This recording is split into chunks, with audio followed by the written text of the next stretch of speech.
Dnes vám poviem niečo zo svojej praxe.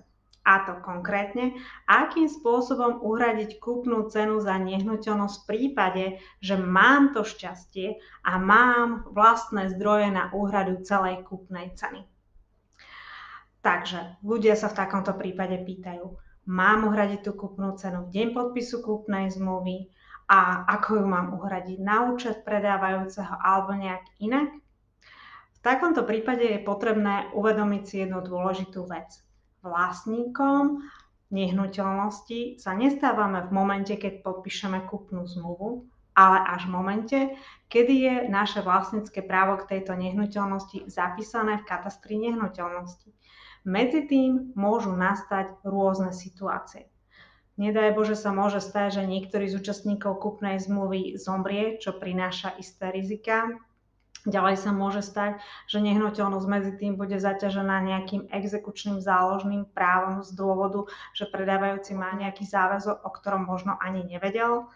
Ďalej sa môže stať, že kataster vklad vlastníckeho práva nepovolí alebo teda konanie preruší z dôvodu, že v kúpnej zmluve je nejaká chyba. Toto sú všetko rizikové situácie, ktoré sa však v živote bohužiaľ stávajú. Tak teraz z toho asi vyplýva, že pre toho, kto kupuje nehnuteľnosť, je najlepšie, aby tú samotnú kúpnu cenu zaplatil až v momente, keď je zapísaný ako vlastník v katastri nehnuteľnosti.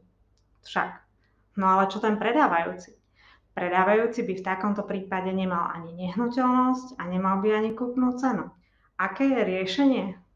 Riešenie je veľmi jednoduché. V deň podpisu kúpnej zmluvy sa kúpna cena vloží do notárskej úschovy, z ktorej bude uvoľnená priamo v prospech bankového účtu predávajúceho vtedy, keď notár obdrží list vlastníctva, na ktorom je ako vlastník nehnuteľnosti zapísaný už ten kupujúci bestiar. Tento úkon síce podlieha určitej finančnej záťaži, avšak eliminuje riziko pre obidve strany. Niekedy sa ľudia pýtajú, či by nemohli tento úkon urobiť prostredníctvom bankovej vinkulácie. Áno, dá sa to, avšak banková vinkulácia je pre samotného predávajúceho riziko v prípade, ak by mal kupujúci nejakú exekúciu, pretože exekútor môže siahnuť aj na vinkulované finančné prostriedky. Na prostriedky, ktoré sú vložené do notárskej úschovy, by však siahnuť nemohol.